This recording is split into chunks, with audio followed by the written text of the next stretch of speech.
Assalamualaikum warahmatullahi wabarakatuh. Shalom, Om Swastiastu, Namo Buddhaya, salam kebajikan, salam sejahtera bagi kita semua. Di sini kami kelompok 5 dengan mata kuliah pengantar ilmu pendidikan dengan dosen pengampu Profesor Dr. Sukatman, MPD, yang beranggotakan 5, dimulai dari saya, Alifatul Lainah, dengan akhiran NIM 150. Lalu dengan saya, Ahmad Rusdi Setianegara, dengan akhiran NIM 036. Dengan saya, Fadila Gbariah, dengan akhiran NIM 095. Saya, Ahmadita Sayyidita, dengan akhiran NIM 090. Dan Fasalina Dinulofin, dengan akhiran NIM 106. Jadi, kelompok kami akan menjelaskan materi tentang pendidikan dasar. Pendidikan dasar adalah tahap awal atau fondasi penting dalam sistem pendidikan yang membentuk pengetahuan, keterampilan, dan sikap peserta. Pada jenjang ini, ditetapkan tujuan pendidikan dasar, yaitu mengembangkan potensi anak agar dapat melanjutkan pendidikan ke jenjang yang lebih tinggi. Pemahaman tentang pendidikan dasar, tujuan, dan struktur kurikulumnya sangat penting agar pelaksanaan pembelajaran sesuai dengan potensi di masing-masing anak. Perlu kalian ketahui bahwa pendidikan dasar adalah suatu upaya untuk mencerdaskan dan mencetak kehidupan peserta didik yang memiliki ketakwaan, kasih, dan bangga terhadap bangsa dan negara, terampil, kreatif, berbudi pekerti, santun, dan mampu menyelesaikan permasalahan di lingkungannya. Menurut Hasbullah, pendidikan dasar adalah jenjang pendidikan yang memberikan dasar-dasar pengetahuan, sikap, dan keterampilan untuk melanjutkan ke pendidikan menengah, serta membentuk kepribadian yang utuh sesuai dengan perkembangan anak. Dan menurut Slamet Tong, pendidikan dasar adalah pendidikan yang diselenggarakan untuk memberikan bekal kemampuan dasar baik kognitif, afektif, maupun psikomotor yang berguna bagi kehidupan sehari-hari dan dasar untuk jenjang pendidikan berikutnya. Terdapat tujuan utama pendidikan dasar. Yang pertama, ada membekali kemampuan dasar peserta didik yang terkait dengan kemampuan berpikir kritis. Yang kedua, memberikan dasar-dasar untuk mengikuti pendidikan pada jenjang selanjutnya. Struktur kurikulum pendidikan dasar. Yang pertama, kurikulum ekstrakurikuler, yang artinya kurikulum yang berisi mata pelajaran inti yang wajib dipelajari peserta didik. Contohnya kayak matematika, bahasa Indonesia, ilmu pengetahuan alam, ilmu pengetahuan sosial, pendidikan agama, dan juga pendidikan kewarganegaraan. Yang kedua, kurikulum kokurikuler adalah kegiatan yang mendukung pembelajaran wajib, tetapi lebih menekan pada penerapan pengembangan keterampilan. Contohnya, yang pertama ada proyek kelima, yaitu proyek penguatan profil pelajar Pancasila pada kurikulum Merdeka. Yang kedua ada karya tulis ilmiah, yang dasarnya ada lomba akademik seperti olimpiade, debat, karya inovatif, dan yang terakhir ada praktek di laboratorium. Jadi, ini metode pendidikan dasar. Yang pertama, pembelajaran berbasis proyek. Yang kedua, belajar sambil bermain. Yang ketiga, penggunaan teknologi interaktif. Yang selanjutnya, pembelajaran di luar sekolah dan sesi tanya jawab. Tantangan dalam pendidikan dasar. Yang pertama, adanya perbedaan latar belakang sosial atau ekonomi siswa. Yang kedua, kualitas guru. Yang ketiga, sarana dan prasarana sekolah. Yang terakhir, perubahan kurikulum. Jadi kesimpulannya, pendidikan dasar adalah tahap awal yang penting untuk membentuk karakter, keterampilan, dan kemampuan berpikir kritis peserta didik. Tujuannya mencangkup perkembangan potensi anak dan kesiapan untuk jenjang pendidikan selanjutnya dengan metode yang bervariasi dan kurikulum ekstrakurikuler serta kokurikuler. Pendidikan dasar menghadapi tantangan seperti perbedaan latar belakang siswa, kualitas guru, dan perubahan kurikulum. Meskipun demikian, perannya sangat vital dalam mencetak generasi yang cerdas dan berakhlak.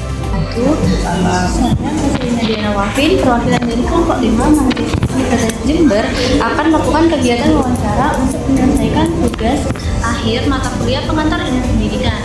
Saat ini kami akan mewawancarai salah satu guru yang ada di SD. Baik, sebelumnya selamat pagi Ibu.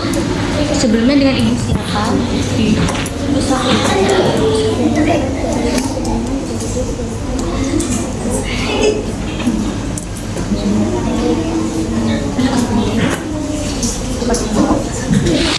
Baik Ibu, izin bertanya ya.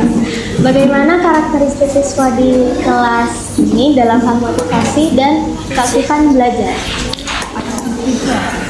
Siswa mempunyai karakter yang berbeda. Nah, dunia anak itu kan dunia peluang, jadi kita tidak bisa menilai satu persatu dari 29 anak. Ini tidak ada yang namanya karakter sama. Itu karakternya bagus juga. Ada dia, marah, rajin, macam lah pokoknya intinya. Untuk motivasi belajar kita mungkin pembelajaran ini memotivasi siswa untuk yel ya, untuk semangat siswa ya, untuk memulai penyemangat lah di awal pembelajaran. Yang selanjutnya, bagaimana Ibu menghadapi perbedaan kemampuan, minat, dan karakter siswa yang beragam di kelas 4? Kalau saya menghadapi karena saya sudah lama ya, jadi kan itu hal yang biasa ya. Yang pastinya saya selalu mengarahkan jika karakter itu karakter yang tidak baik ya. Karena namanya anak kan ya, yang kita dewasa saja fluktuatif kan ya. Nah, karena intinya anak itu gimana karakter itu bukan karakter yang punya asli dengan pidana itu menurut saya wajar lah, namanya anak anak itu ya. Kalau ada karakter seperti kalau di dalam pembelajaran itu saya coba menjadi beberapa kelompok gitu ya, supaya apa? Supaya mereka terbagi rata antara yang pandai dan sama enggak kurang gitu.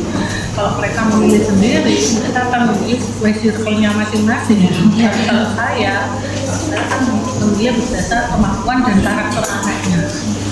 Karena begini, anak-anak ini punya karakter maksudnya rajin, ya rajin, pintar gitu ya.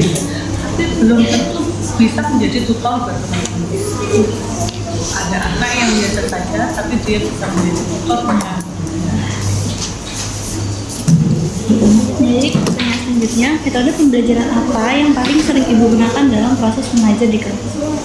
Tanya jawab. Kalau ceramah saya tuh tanya jawab. Biasanya kalau umpamanya ada vokabuler, saya cuma melakukan proyek gitu. Kalau proyek itu kan sifatnya itu kan butuh waktu lama, nggak butuh satu kali pertemuan. Kemudian saya lakukan ada, tapi nggak sesering mungkin, sesuai dengan jenisnya ya, modulnya lah. Tanya jawab saya yang paling sering ceramah jarang saya ya. Tanya jawab, terus tugasan gitu. Atau lebih sering kayak bikin proyek-proyek gitu? Proyek, tapi kalau kelas 4 ini kan masih tahap awal kelas tinggi gitu ya. Kalau 1, 2, 3 itu kan kelas 3, 4, 5, 6 itu kan kelas tinggi. Ini kan masih pra. Jadi anak-anak kan belum memahami yang namanya proyek sesungguhnya. Jadi tanggapannya masih nggak full ya. Nanti kalau kelas yang full itu yang kelas 6. Iya. Baik, pertanyaan selanjutnya, langkah apa yang Ibu lakukan untuk mengatasi siswa yang mengalami kesulitan belajar?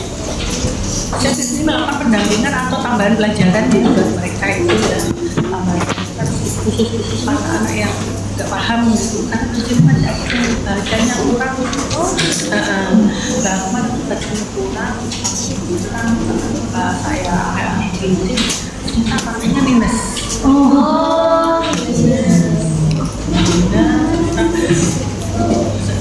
Karena gini ya, kita tuh dulu tuh bukan hanya memberi, tapi kan memberi itu juga ada pola. Anak ini ada apa? Iya. Gak satu arah. Ketika saya melihat anak ini saya adik bisa, terus ketika ada beberapa hal yang baru bisa, saya lihat-lihat, saya perhatikan ternyata kok pandangannya kan itu juga pengaruh ya. Saya jangan bisa pandangan kan gaya cakapnya kan sudah beda ternyata. Nah itu makanya dinas, akhirnya langsung ketahuan hampir 5. Langsung dia mikir jadi ini problemnya ini sudah lama. Ternyata mata setelah pakai kacamata kok gendala anaknya itu sudah agak mulai terus. Namanya kan orang itu dunia kehidupan itu dari mata kan. Mulai dikurus bukan ya. Kenapa mulutnya seperti ini? Ini bukan yang harus kita juga harus kerja sama-sama dengan murid gitu. Dan kita kan karena anak-anak itu lingkungan yang lebih banyak waktunya di rumah bukan di sini. Jadi kita harus kerja sama koordinasi ketika kendalanya di sekolah. Kita harus kasih informasi ke wali murid dan juga wali murid juga harus mau diajak kerja sama. Selanjutnya, yang terakhir, bagaimana Ibu mengintegrasikan pendidikan karakter dalam kegiatan pembelajaran sehari-hari? Mengintegrasikannya ya harus anak-anak sifat sesuai dengan sekarang ini yang sesuai dengan Pancasila. Anak-anak itu kan sifatnya kan masih alami ya, polos ya, dan apalagi perkembangan zaman sekarang ini ada gadget ini kan banyak yang sisi negatifnya. Jadi anak-anak ini hidup di lingkungan kampus ya. Nah, ini rata-rata ini yang kadang mainnya itu sama anak-anak kos. Pembandaraan katanya itu mereka udah dewasa. Dan anak-anak itu sekarang ya itu lagu nasional aja. Mereka bisa hafal, memahami, dikasih lirik aja nggak hafal-hafal. Anak-anak dikasih lagu lirik lagu nasional apa itu nggak bisa nyantol kan. Kenapa kalau kita dengan dunia artis, dengan dunia luar, mereka tuh langsung makanya kita harus mempromosikan, kita juga harus memberi contoh kepada anak-anak ini. Ketika kita juga memberi batasan, kita juga harus menjadi figur, guru harus menjadi figur di sana. Sekarang anak kelas 6 ini pengen dandan pakai lip balm gitu kan, lip balm udah pakai apa itu krim itu kan dewasa belum waktunya. Nah, guru juga harus bisa ketika guru memberi anak, guru harus bisa memberi contoh.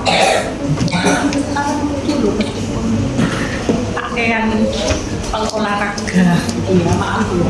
Kalau saya dulu pakaian seksi kok malu. Kalau sekarang itu malah yang dicari seksi.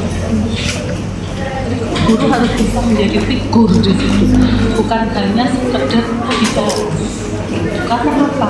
Di sini untuk integritas, guru ini modelnya pendidikan di sini. Model, kalau guru sebagai model, cerminan bisa ditiru dengan anak-anak. Tahu anak-anak juga akan bisa. Salah satunya saya itu anak-anak kan apa ya, kadang kan dulu ya kalau masuk sini pas jilbab tuh amburadul ya. Terus yang lari itu is rambut. Saya pernah berkata sama Bu Sofi datang ke sekolah mengajar dengan rasa senang, dengan rasa bangga. Senang karena saya mau bertemu dengan anak-anak saya, bangga karena saya bisa mencerdaskan anak-anak. Bu Sofi datang dengan semangat, dengan wajah yang cemerlang, maksudnya dandan, pakaian bagus gitu kan. Orang yang dilihat itu kan pertama itu kan fisik. Iya kan, fisik. Ketika Bu Sofi di sini datang dengan dasar urusmu bagaimana? Anak-anaknya males Bu, ngantuk Bu. Di situ ada seperti ini kan. Sofi ini menghargai kamu, menghargai dirinya saya sendiri juga. Anak di sini tuh semangat. Kalau kakinya tuh rapi, jilbabnya juga begitu, hanya pakainya itu harus begitu. Orang dengan bukan kita harus dandan seger ya. Iya. Beda. Ini kok ada yang berangkat sekolah tidak mandi itu ada. Iya. Dia katanya nanti ke sini. Nah ini akhirnya contoh cerminan terutama sebelum kita menghargai orang lain, kita harus bisa menghargai diri kita sendiri. Mungkin tak terlalu pahamnya, mereka menjaga bawa sisir. Jadi mereka jadi maskulin, bawa sisir. Jadi mereka menerapkan hidup rapi, bersih. Karena biasanya anak kalau bersih, rata-rata pintar. Karena apa? Pernah ingat nggak sih? Kebersihan berbagian daripada iman. Kalau orang berarti bisa jaga imannya.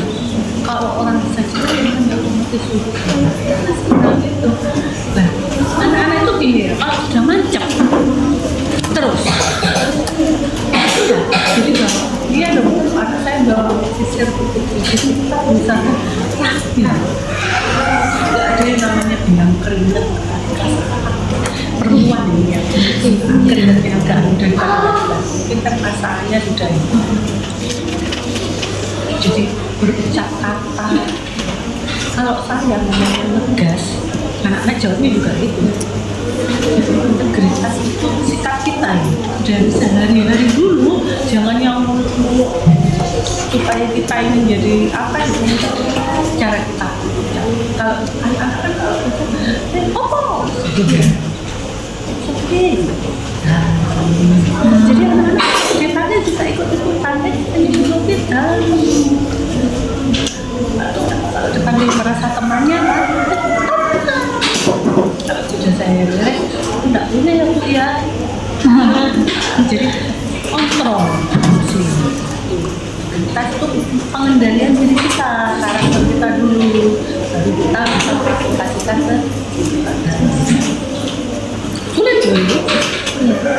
sulit apalagi anak-anak itu nggak ada kan yang namanya sistem yang kalau nggak buat kita sekarang 6 bulan pagi dia apa sih saya ajarkan yang pertama kontrol dan sistem pengendali Udah mulai kebiasaan. iya teriak-teriak kayak teriak ya udah akhirnya apa karena saya kalau kita lawan HP kamu jadi coba bukan aku jangan malu untuk minta maaf akhirnya meredam akhirnya mereka terbukti oh iya benar kan membuktikan apa yang diomongkan dulu ternyata benar. Integritas itu sebenarnya menurut saya. Baik Ibu, sekian wawancara dari kami. Terima kasih. Assalamualaikum warahmatullahi wabarakatuh. Terima kasih untuk ini Ibu. Mohon maaf ya Bu.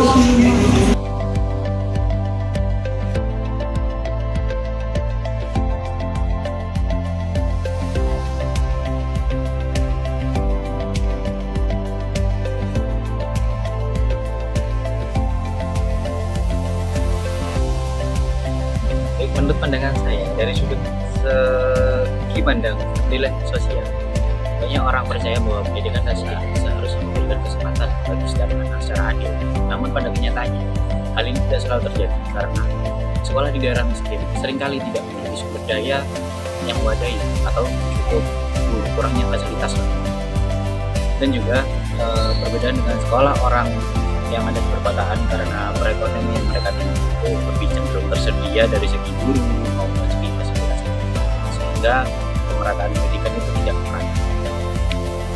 Jadi menurut tanggapan saya mengenai sisi perkembangan anak usia sekolah dasar adalah masa ketika mereka belajar paling efektif melalui permainan, eksplorasi, dan pengalaman langsung. Namun di sekolah dasar sering sekali diminta mempelajari banyak pelajaran dengan cara belajar lebih mirip gaya belajar orang dewasa.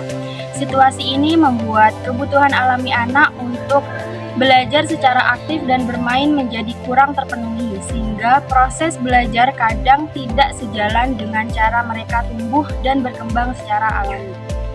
Menurut pendapat saya, dari sudut pandang guru, kita selalu membahas tentang kurikulum dan juga fasilitas. Akan tetapi, kita sering lupa bahwa guru ini merupakan sosok yang penting di kelas. Karena guru adalah seseorang yang mengetahui bagaimana keseharian siswa di kelas. Namun, masalahnya, guru sering terbebani oleh masalah administrasi, sehingga ruang berkreasi mereka sering terganggu. Padahal, kebebasan untuk mengajar merupakan kunci yang utama, akan tetapi karena hal tersebut menjadi Menurut tanggapan saya, dari sisi teknologi, banyak yang percaya penggunaan teknologi itu otomatis membuat pembelajaran lebih baik. Namun, tanpa aturan dan cara penggunaan yang tepat, teknologi bisa bikin anak sulit fokus atau membuat jurang digital makin melebar. Jadi, teknologi bukan selalu solusi kalau masalah utamanya tidak diperbaiki. Jadi menurut pandangan saya dari sisi budaya lokal, pendidikan dasar biasanya dianggap sama di setiap tempat. Namun setiap daerah itu pasti memiliki budaya, kebutuhan, dan gaya hidup yang berbeda. Jadi jika sekolah tidak mempertimbangkan atau memperhitungkan budaya lokal, anak-anak mungkin merasa bahwa sekolah tidak relevan dengan kehidupan mereka. Jadi lebih baik jika sekolah mengubah metode pengajaran mereka agar sesuai dengan nilai-nilai dan tradisi daerah tersebut.